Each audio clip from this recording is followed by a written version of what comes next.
Well, guys, it seems as though that the Nostalgia Critic has done a review on Disney's Sky High. Yes, so that's right, another reaction video to something Nostalgia Critic.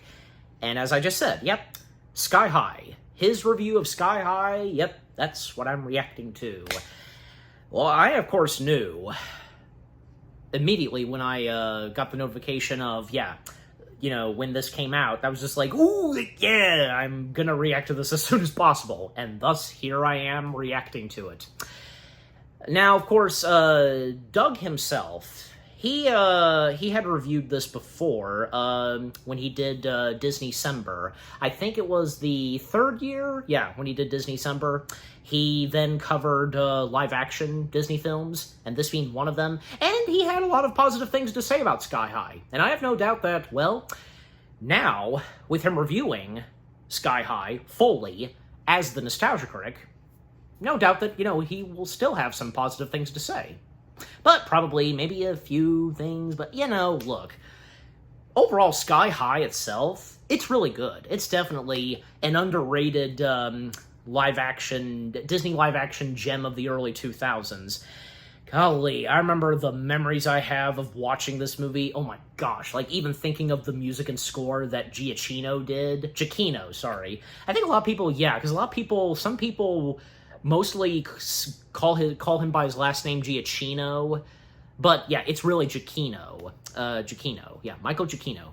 And seeing as how, fresh off of doing the music and score for Disney and Pixar's The Incredibles, and already Michael Giacchino himself being excellent at writing music and scores for any superhero film in general, because golly, look what he would do next. I mean, obviously, he would come back to do The Incredibles 2, but he would do quite a handful of, say, Marvel films, like, even as of now, because we have Fantastic Four, The First Steps. He also did The Batman. His score for The Batman was pretty good. And numerous of others that he's done, really cool. Yeah, because, definitely Michael Giacchino is another music genius, for sure, yeah. So, with Sky High itself, besides the music, the story, the plot line, and the fact that this movie, all about, we're young kids, who have superpowers, going to this high school that's all superheroes and such, knowing how to use their powers and so on, and, making it up there, maybe one day becoming a hero and such, or if they're a sidekick, and that whole thing in the movie, because, hero and sidekicks, despite them, being called sidekicks, they're still technically heroes, So even the commander made that very clear towards the end of the film. And yeah, because, and like what Doug stated in his Disney-cember review of Sky High, a high school full of superheroes, that is awesome. Kurt Russell as your father, for that matter, a superhero father, that is awesome. Linda Carter as the school's principal, that is awesome. And Bruce Campbell as the gym teacher, this is effing genius, as to quote Doug. And yeah, it is genius. And it's so fitting, because we especially have Linda Carter in there, and we have Bruce Campbell. It's really cool. And a bunch of other familiar faces like Kevin McDonald, Dave Foley, the late Cloris Leachman, I think, I'm saying her last name right, who only appears in one scene, and, that's where Will Stronghold, getting checked out because of, a bit of injuries and such, but yeah. And the rest of the cast themselves, fantastic. And also, rest in peace, Kelly Preston, because, I think this was probably one of my earliest introductions. I want to say, to most of the cast members of this movie. This one was one of my earliest films, where I knew Kurt Russell, and where I knew Kelly Preston, and also that goes for Bruce Campbell. Now, obviously, I had seen, the Spider-Man films, obviously I have to wear something related to what I'm reacting to. But my point being is that, I obviously had seen the Sam Raimi Spider-Man films, even before, say, Sky High. Well, I mean, especially since, we had the first two, and not to mention that Spider-Man 2 just came out 1 year before Sky High. So, yeah, Bruce Campbell being in the Spider-Man films, but I guess at that time, and at a younger age, I didn't remember him.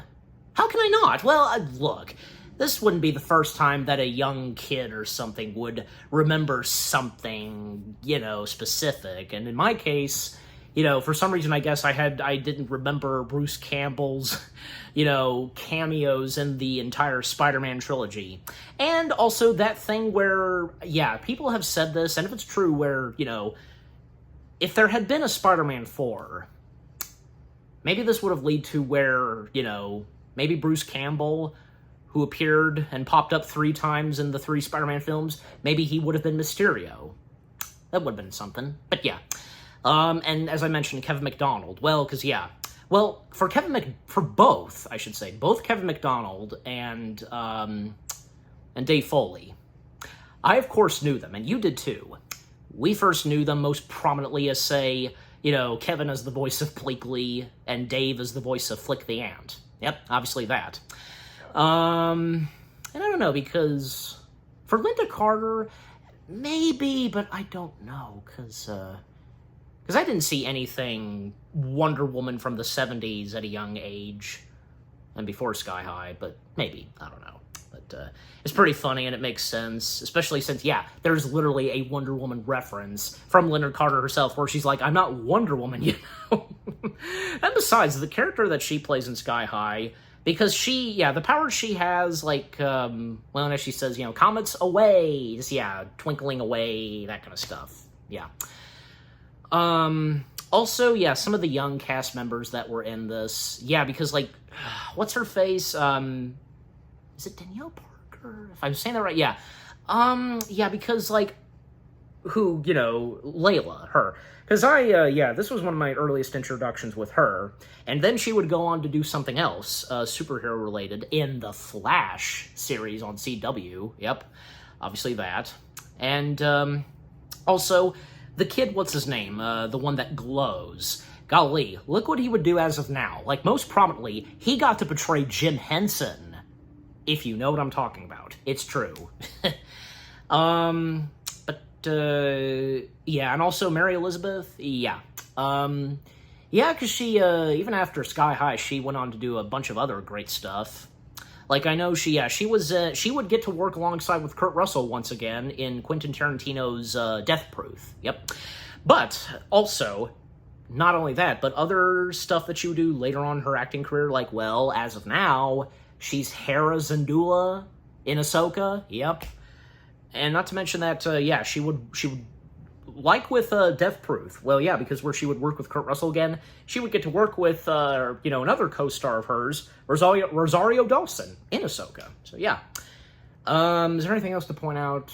Well, just overall, because Sky High in general, and for what I have to say, and if you, go check out my review, because, let me scooch some back here. It's better. Sky High itself, it's pretty good, entertaining, I love it, and I'm sure you do as well. And I seem to, I was going to mention this, where I think, because I think my parents and we did see this in theaters, and I have vague recollection of when we saw it in theaters, and what about you guys? Did you get to experience Sky High in theaters? I know I'll probably be saying that again, as I wrap up this reaction, but enough said. Let us see what the Nostalgia Critic has to say about Sky High itself. I look forward, and like I said, I have no doubt that the Nostalgia Critic will have some pretty good positive things to say, like what Doug, as himself, said about the film when he covered it for Disney-cember. Okay, so here we go. Starting the Nostalgia Critic video, his review of Sky High in 3, 2, 1. Let's go. This episode brought to you by Factor, America's #1 ready-to-eat meal kit. Check us out at Kineticon July 17th to the 20th. Use the promo code Nostalgia10 to get 10% off a single day. Hope to see you there. I've said this before, where it would be really nice to go to any convention where Doug is,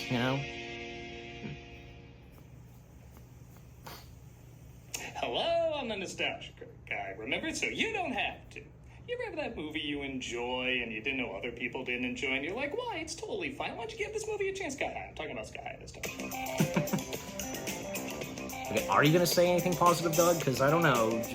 Released 20 years ago in 2005, I'll admit I was on board with this idea from the start. Yes, it was cashing in like many movies were on the Harry Potter premise of, what if it's a school, but everyone's an insert popular kid thing here? But even if Harry Potter wasn't a thing, the idea of a school training superheroes opens up a lot of possibilities. Yeah. Everything I saw in the trailer, from the cast to the cool cinematography to the jokes, were all working for me. But then I found apparently this film had quite a hate train even before it came out, particularly from younger viewers. And I'll be honest, I'm not entirely sure why. Maybe they were getting bombarded by too many enchanted high school movies, or since this was before the MCU, it felt like a sellout from Disney trying to cash in on superheroes suddenly becoming popular again. Or maybe they felt like it was trying to overshadow another family of superheroes Disney handled better. Now that's all speculation, but I feel like if you give this movie a chance, it's pretty fun.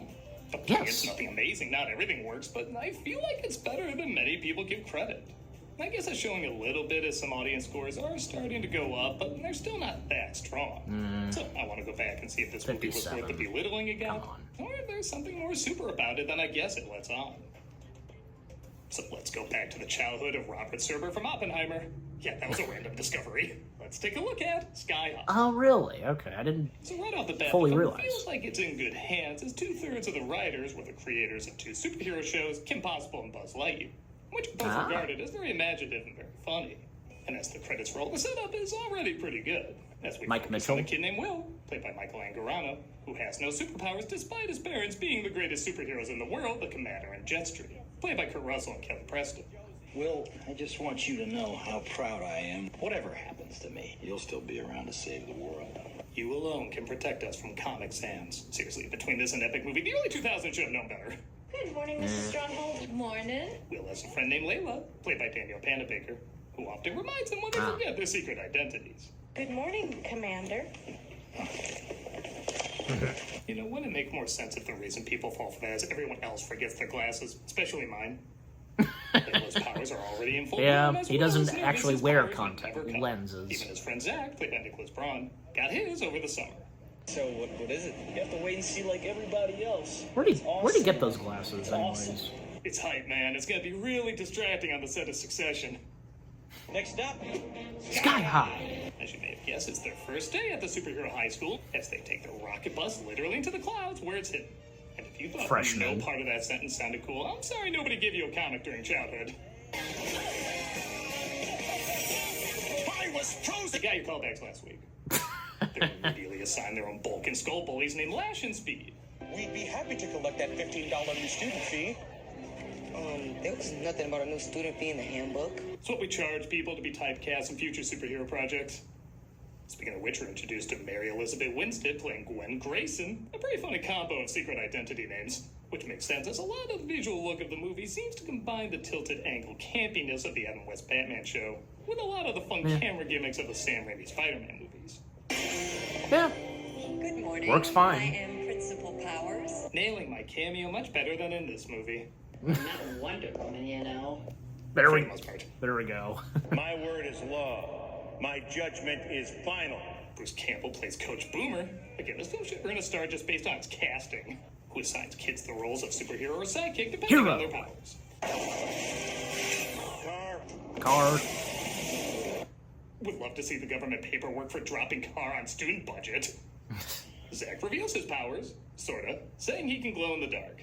I'm glowing. Maybe we could turn off these lights. Hey, that's not fair. We'll have a supervillain's weakness as a prize in the cereal box. I know it's this guy's. Oh, hero. Get out of here, Hucklehead. If I was Bruce Campbell, I'd pinch my own ass. Is maybe the weirdest thing I've said yet.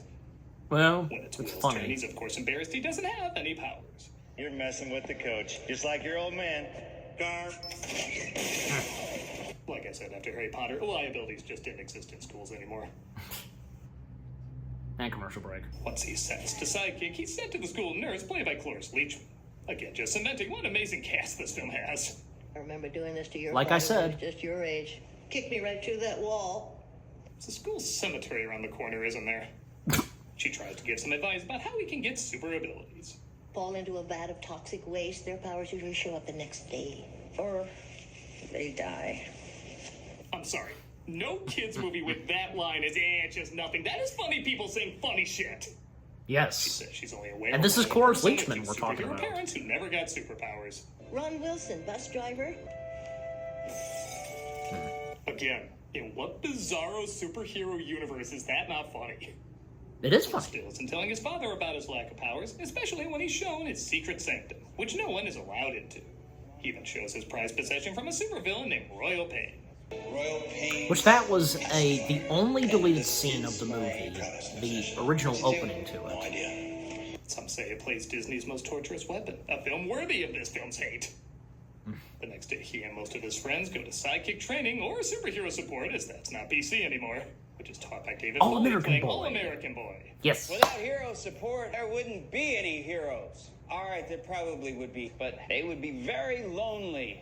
I mean, imagine Disney films without sidekicks. Don't do that the more I think about it. Will finds out All-American Boy was also his father's sidekick, even though he never heard of him. Makes sense. The commander does not have time to sit around flipping through scrapbooks that I took the time to make for him. Sometimes this is like the Tig superheroes if it got even sadder. A sudden Kids in the Hall reunion recurs as Mr. Medulla, played by Kevin McDonald, interrupts the class to remind people he is in fact doomed to always play a weird science guy with a weird science voice. Little misfire in the mad science lab. No need to panic, unless you're a single-cell organism. Still as creepy as Daniel Radcliffe. After they learn more Which I and did more in react class- to. By the way, I love they show nobody ever helped these two. Yes. Finally gets the courage to tell his father he's a sidekick because he has Did they no ever get powers. unthawed? Wishing we paid them. I don't have any powers. But you will. I'm proud to be a sidekick. Now you could easily connect this to kids being different in a number of ways. The father wants to be supportive, but it's clear he's very let down and shouldn't be. So Will stands up for himself and kids just like it. Okay, it's no guess who's coming to dinner or anything. And I can only imagine what your grandfather would have said if I'd have brought some of them home. But I think kids could make a relatable connection. And again, they still work in some great humor. Yep. I know you're disappointed. So am I. You think I didn't want to see my son fly? Have super strength. Or fly? I always dreamed one day he'd be dressed like a firecracker ice pop. Things don't get better at school when a kid named Was that a Warren coincidence? Pease- God, these names are great. Is pissed off. You know, even his because shirt. There's a superhero. His Will's- father's a supervillain who the commander put away. Yeah. Try the middle of the table, dumbass. But sure enough, Will finally gets his power of super strength, which is refreshing as most movies would have him discover it in the climax of the film, not halfway through. Yeah. Does he do that every time? He does. Well, he does it every time. I mean, I guess if my arms caught fire, I would make a sound, but isn't it like every time Wolverine's claws pop out, he goes, ow, hurt? What if I said it's not just your twin? I guess, like, how much It's her flames he's evil twin. unleashing. Oh, did I mention the action is surprisingly creative, too? Yes. They both get in trouble That for too. fighting and are sent to the detention room where their powers don't work. I feel like 90% of the school should be that. And I'm gonna finish. Don't bother. The detention room neutralizes all superpowers. Even that little lighter click sound effect, they didn't need that, but it adds a nice little chuckle. Whatever Yeah. happened with our dads, it has nothing to do with us. If you ever cross me again, I'll roast you alive. You're just angry because you know half the audience thinks you're Jacob. Never occurred to me. Summer. You know what I love about summer? Being out in nature. Like, look at this cute little duck. Isn't it the most adorable thing you ever... What is he doing? Cut away from that. Factor wants to make sure you spend as much time outside as possible. Did I forget? Did I never mention this? Where most of the time, you know, in the sponsor skits that he does, can be quite amusing. Yep. All right, but I'm gonna proceed on skipping it anyways. So that's what I've done before. So yeah. Okay. So all right, hold on. Okay. Yeah. So up to 11 minutes, and there's only 9 minutes left. But yeah, then because I skipped the sponsor. So yeah. Anything I've got to say before I continue? Well, yeah. Well, I mean, so far, because, yeah, Doug, as the Nostalgia Critic, having some positive things to say about Sky High. Good to see. And, yeah, I mean, because, like, the action and the cinematography and some nice things and pretty clever writing stuff that is in the movie so far and that he's brought up pretty good, too. And yeah, I've of course so far gotten some good laughs and chuckles. And that popsicle, jeez, like, how did I not realize that? Because that could, like, I wonder if that was ever coincidental or something, or not intentionally. But yeah, not to mention that that shirt that we saw Will wearing, and when it came up to, yeah, him avoiding being attacked by what's-him-face, yeah, because having those same colors as his parents and of their super suits. Yeah.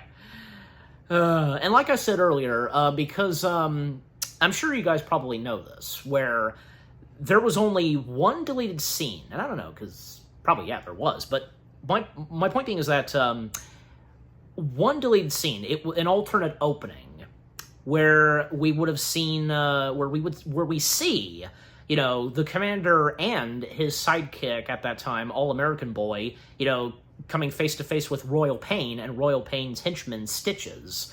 And it looks like that the time and setting of that opening, that alternate opening, was probably, like, say, in the 80s or something, yeah.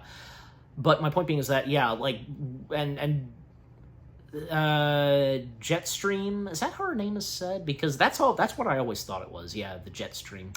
You know, she had like a different wardrobe of hers, and her coming in to help the commander and All-American Boy. And this is where, yeah, both the commander and Jetstream would, you know, get to meet again, and, you know, they knew each other ever since Sky High, and yeah, because them reuniting, and sooner or later they would become two lovebirds, and yep, from there on. And, you know, later on, she would become the new official sidekick to the Commander. You know, that's an interesting name for a superhero, just the Commander. Not like, I mean, obviously for a different reason, you know, and for the word Commander. I'm just saying. And also, yeah, because, you know, poor All-American Boy, because, you know, he's a simple, nice guy, and, you know, a pretty loyal sidekick and such, but I guess not really intentional of the Commander, just, yeah, not giving All-American Boy that much love or something. I mean, look at it this way, because, like, towards the end of the movie, you know, the Commander, you know, telling him that, you know, keep teaching the kids and so on, because, yeah, obviously for All-American Boy, really good at being a teacher at Sky High. And it was very sweet for Josie DeMarco, that being her real name, you know, the Jetstream, where, you know, she kissed him on the cheek, just, yeah, that they have some respect for him. And like I said, just, yeah, that's a good thing to see. Whatever you're teaching them, keep teaching them and so on. Yeah, anyways. Anything else to mention? Well, I mean, yeah, I will say this, because, you know, looking at the behind the scenes, and, you know, feel free to share, like, you know, what your fondest memories are of the DVD copy you guys had, because, yeah, I remember, like, when watching the behind the scenes, and, the music video, you know, I'm sure you know what I'm talking about, and the bloopers were hilarious, too. It never fails for any bloopers of any movie to be pretty good and entertaining. But, and of course, the alternate opening, as I mentioned, but also, what was the other one? Oh, yeah, because what I was going to say about the behind the scenes, like, did you ever notice that in the behind the scenes, the main villains, Royal Pain and Stitches, the way their costume and wardrobe look before post-production, because Stitches' costume was never gray. It was green. And Royal Pain, a part of Royal Pain's wardrobe had, like, pink or something. What was that about? That's always made me curious. Not that it's been driving me crazy, I'm just saying, like, once in a while, even when I think of Sky High and I watch it, just, you know, I wouldn't make a big deal about it, but just, yeah, that's very interesting. I wonder if, like, probably, maybe that was, like, something where they just decided to change the color because it looked better, or maybe, I don't know. There's a lot of words I can put at it, but, yeah, and if you guys want to say anything about this, feel free to let me know. Just, yeah, it's very interesting. Anyways, and not to mention, and even if Doug does mention this, maybe he will, because, and since he mentioned Buzz Lightyear of Star Command, yeah, because the fact that Royal Pain, in the suit and getup and with the helmet/mask, and the voice being altered, it's Patrick Warburton, so that's really cool. How can you not recognize a great voice like Warburton's? Oh, yeah. Not to mention, and also, Mike Mitchell, because I point out Mike Mitchell. Yeah, Mike Mitchell, because he got his start, I think, yeah, directing a bit of live-action films, But he, being a very big part of the realm of animation, like, most prominently, like, him being the director of Kung Fu Panda 4. And, say what you will about Kung Fu Panda 4, but just, yeah. But, just keep in mind that the same guy who did Kung Fu Panda 4, before that, he did, one of the past movies he did was this. Very interesting to think of. And it's always great to see some directors who, most prominently, they started off in the realm of animation, and they directed some animated movies, and some of them finding their way into the realm of they started off with the realm of animation, but then some of them would make their way to the realm of live action, directing some live action films. That's pretty interesting to think of. It's like What's-Him-Face, who did the first 2 Shrek films. He would find himself directing the first 2 Narnia films. Or Rob Minkoff, he did Lion King. And he then would go on to, like, do, say, The Haunted Mansion. Or, say, most notably, Brad Bird. Brad Bird, because he had... he started off in the realm of animation doing, well, say, The Incredibles, The Iron Giant, Ratatouille, not in that specific order, but still. And then he would find himself directing, say, one of the Mission Impossible films, then Tomorrowland. It's really awesome. But anyways, all right, let's get back to the video itself. I think I've said all that I've needed to say, and after the video's done. So here we go. Time back in. Time out. Time back in now. Time out finished, and time back in. Will returns home to let his parents know of his newly discovered power. I got my powers today. Yes, we know. The principal called. That is such a simple effect, but it's surprisingly effective. Sanctum. Yeah. You're not mad? How can I be mad? I wonder if part of the hate this movie gets is because of how shallow the father can be. He both loves his son a little too much and not enough. Being too strict when he should be supportive and letting him off the hook when he should be punished more. Sorry. Ow! You are strong! Even Will getting his powers halfway through could arguably be going against the message, like, oh, if there's something different about you, it'll go away and everybody will love you. But first off, his friends do still keep their less impressive powers, and they show there are ways they can be utilized. They shouldn't be underestimated. And second, this isn't Encanto. Like, if she got her powers, that would really be going against the feel of the movie. This is definitely focusing more on laughs. And on a comedic level, it is damn hilarious. If your mom asked, I took away your Xbox. But I don't have an Xbox. I guess the dad technically grows throughout the film, but it's not carefully constructed in something like How to Train Your Dragon or Finding Nemo. It's debatably effective, but honestly, if we're gonna do the dad acting like a douche trope, I really am more lenient if he's a funny douche. The boy has Stronghold's power. It's almost poetic. Little do they know, though, Royal Pain seems to be watching him. Time when we got faster, we had an Xbox. Yeah, take that, Harvey Quinn. Harvey Quinn. Congratulations, you've been transferred to the hero class. Because of his powers, he's upgraded out of the sidekicks class, leaving his friends behind. They still show their support, but he doesn't always return it as he's starting to become friends with Gwen. Guys, over here. Sorry, awful. Yeah, that's very similar to how Disney produces child stars. He does stick up for him a little bit, though, stopping the bullies from stuffing them in lockers. But that only intensifies his problems. If Will beat you and Save the Citizen, you lay off of sidekicks for the rest of the year. He participates in Save the Citizen. Remember when we used to use real citizens? Yes. What is wrong with you if you don't think that's hilarious? And Will gets teamed up with Warren. Will and Warren surprisingly look after each other and save the citizen, again endearing Will even more to Gwen. Gwen here's offered to help Will with his science homework, and she's a senior. So if they, it might be illegal for a year or two. This causes him to forget he was supposed to meet up with Layla at a restaurant, but what a coinky dink, Warren happens to be the waiter there. They chat her up and she ends up admitting she has a crush on Will.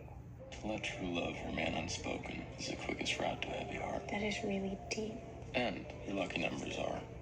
He really is like Jacob. He has better chemistry with the girl than the boy she's supposed to have chemistry with.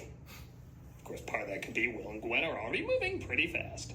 You're not that boy with the 6 arms, are you? No, sir. Just 2. You'll keep them to yourself.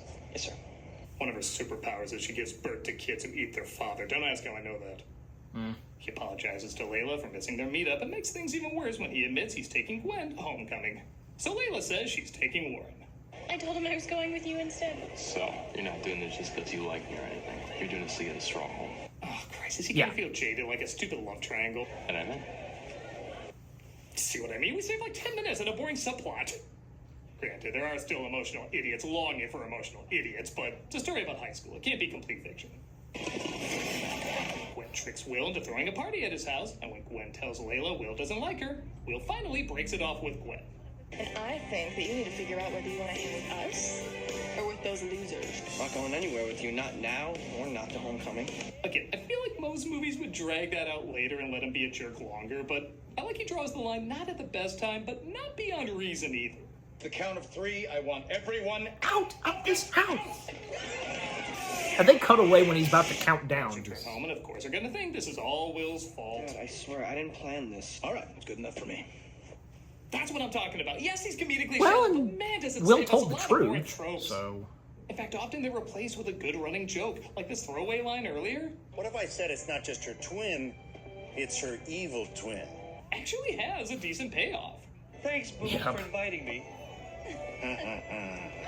Looks like no boom from my stick tonight. Bumps into Warren at the restaurant. They have a heart-to-heart about Layla. Because we're only going together to make you jealous. Huh? Dude, you're so stupid. Hey, how was I supposed to know this epic team-up was gonna suck? Another... The night of the dance arrives as Gwen reveals herself to be an evil mastermind.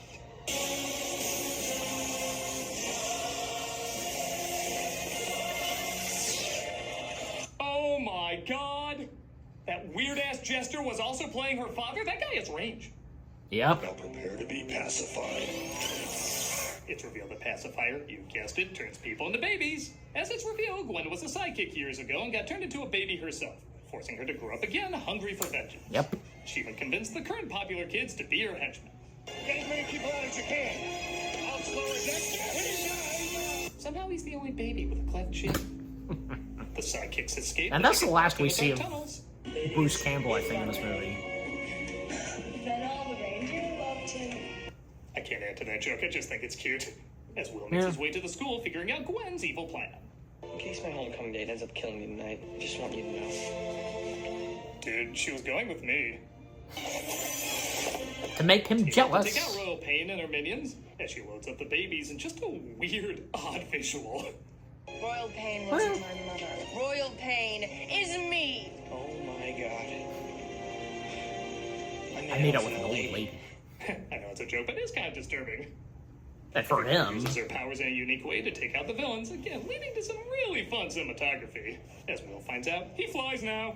There's only one person authorized to transport superheroes, and that's Ron Wilson, bus driver.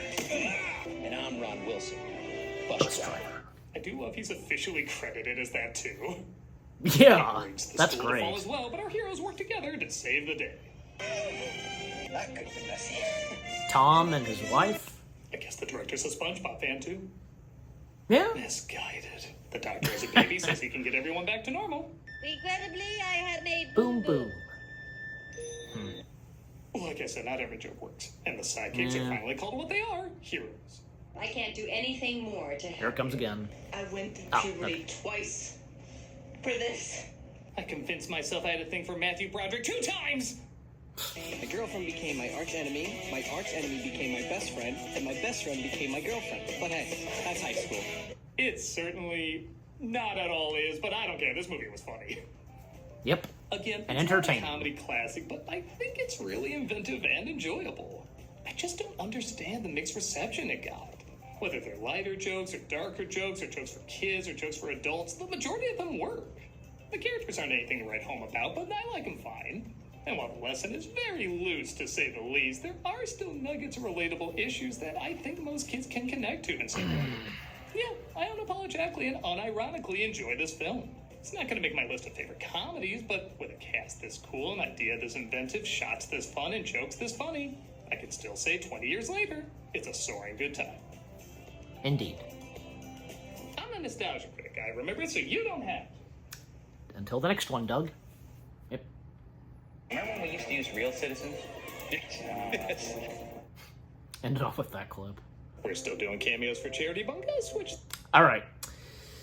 All right, so and yeah, just like before, because like the last one, where yeah, because of what Doug had been going through, but yeah, as he said, changing it up. Okay, all right, so that was the Nostalgia Critics review of Sky High, and yeah, great to see because he did have a lot of positive things to say, but you know, at the same time, I understand and get what he said at times. You know, some jokes that don't work here and there, and some things like yeah, like. It didn't really occur to me, not until as of now, because with the commander himself, and with what Doug specifically described. Yeah, I get it, but still, that doesn't stop the fact that because the commander, not all a bad father and superhero and such, and obviously because he of course loves and cares for his son, and in the end, of course, being very proud of him, both him and the mother too, and yeah, because especially because with what Will did saving Sky High, because I mean all that Royal Pain did. Probably, yeah, just an amazing thing for a supervillain to do where, man, because nobody in this movie expecting for the big plan and trap that Royal Pain was plotting and as it was going along, because, from Will to those at Sky High, all falling under Royal Pain's trap, because, Will and the others, they had no idea that Gwen Grayson was, is Royal Pain, and, hard to believe because that, when she turned into a baby, because, yeah, with what happened to the pacifier exploding and being damaged, because nobody recognized her, nobody at Sky High, but when, say, Will saw the yearbook, and then started to realize and identify, because, because of the mentioning of Gwen's mother, but it turned out to really be her, so, yeah. It was really great and interesting and nice building, the plot twist. And as I was saying, because, then when it would lead to the homecoming and everybody falling under Royal Pain's trap, have it all laid out, and, the fact that a few of the students, the two bullies, Speed and Dash, well, yeah, the one that goes fast and the one that is flexible, both of them, and as well as the multiplying cheerleader girl, because them being a part of this, because I take it that, over time, Gwen liked their taste and can see that, they'd make fine, great villains, and that's what they do, and they work and help alongside with Royal Pain for the homecoming, ambush and such. The ambush that happens in the homecoming. And if it never occurred to anybody, even before it happens, what the pacifier does, literally, and that being called the pacifier, then I don't know, I mean, even if it didn't do that, then I guess it's still, I think the name for that device still is fitting. By the way, because two things. Well, one, you guys probably already know this. Because Tom Kenny, who makes a cameo, he and his wife, they make a cameo in Sky High. I and my dad, we did get to meet Tom Kenny, and we got our picture taken. I'm sure probably you guys knew this before, so I just thought I'd mention it, because it's true, and because Tom Kenny in this. Also, the pacifier prop itself, I did get to see that. I got to see that when my dad and I... When me and my parents, one of our Disney World trips, one time when we went to downtown Disney, my dad and I we got into the Planet Hollywood building. Back what it used to look like, because how it looked so creative on the outside, it looked like a planet. And, UFO was crashed into it. But my point being is that, we got in, and we were basically, we were looking through the gift shop. But at the same time, we did manage to look at some of the few various props that were on display. And if you've been to the Planet Hollywood restaurant, how it originally looked, well, there are these stairs, and when you walk up the stairs, yeah, some stuff that's on the walls. One of them was the pacifier. Yeah, the pacifier was there, and this guy and his kids, like, yeah, they noticed it too, and I told them that it was called the pacifier. Yeah, but not only that, I think right next to the pacifier, very close to the pacifier, the axe from Stanley Kubrick's The Shining, that was there too, one of the axes. Now that was really cool seeing that. Also, yeah, something from Dr. Dolittle, the original, with Rex Harrison. I forget what it was. Was it like because there was like a butterfly or moth. Which one was? I can't remember, but maybe you guys know what I'm talking about. Not only that, but also, and when you go up the stairs, there is a restroom. I think I did actually use the restroom there at Planet Hollywood, but my point being is that near the restroom, there is a window display. The jackets from Wild Hogs were there too. That was cool seeing them as well. And yeah, Wild Hogs, that's another story, but, you know, say what you will. I enjoyed Wild Hogs. My parents did too. Yeah, pretty funny. May not be the best, especially, you know, since that comes from Disney under Touchstone, but still, you know, I enjoyed that as well as the other film that was directed by the same guy, and it also had John Travolta, Old Dogs. Oh yeah, Old Dogs, me and my parents, we thought that was good too. Golly, I remember we got some good laughs from that, you know, because, you know, especially because, you know, you had John Travolta, you had the late Robin Williams, you had Seth Green, you know, and Kelly Preston as well. Yeah, the wife of John Travolta, by the way. So the late wife, that is, to John Travolta.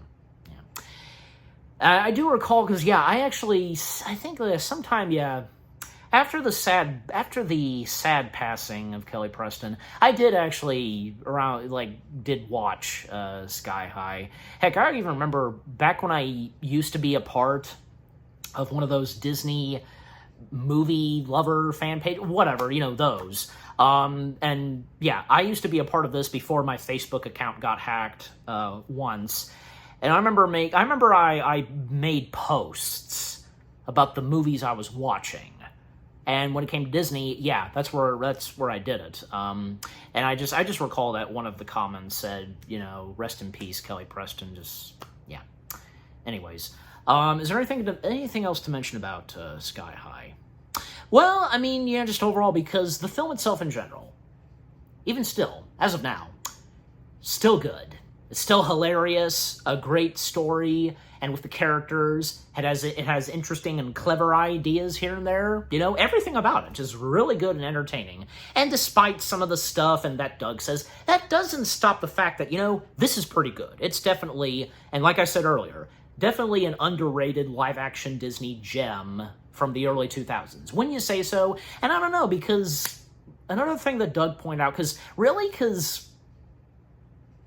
with young people, like, kind of bashing on it some even before it came out, like, what? Because, you know, because like, you know, Disney doing a superhero film because, you know, some of the superhero films in the early 2000s were blowing up. I don't know. And it doesn't matter even as of now, just, yeah. But yeah, overall, I think I've said all that I've really needed to say, but just overall, Sky High itself, a very underrated gem, live-action Disney gem from the early 2000s, and all that Doug had to say, pretty good. Couldn't have said it better myself, yeah. And again, it's understandable with some of the things that he pointed out, but that doesn't stop the fact that we all enjoy it, yeah. Okay, so what about you guys? And yeah, that was pretty good. His review of the Nostalgia Critics review of Sky High, enjoyable and entertaining and funny. Okay, now what about you guys? What did you think of the Nostalgia Critic video itself? His review of Sky High, anything you agree and disagree with? Some of the stuff that he pointed out, yeah. But, you know, obviously, if you're on the same page where, you know, despite all that, it's still enjoyable. Definitely. What are your fondest memories of Sky High? And like I said earlier, if any of you got to experience this in theaters, do you have any fond memories of owning a DVD copy and even with, you know, rewatching it on Disney Plus?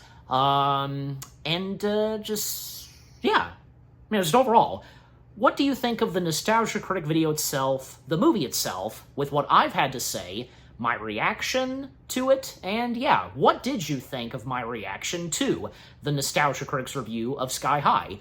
Leave comments and give this reaction video a like as always. And so guys, with all that being said, thank you very much for watching. I hope you guys enjoyed my reaction to the Nostalgia Critics review of Sky High. More review videos are coming your way. They're going to be awesome. Keep looking forward, and I will see you guys in the next video / reaction. Take care, happy anniversary to Sky High, and peace out.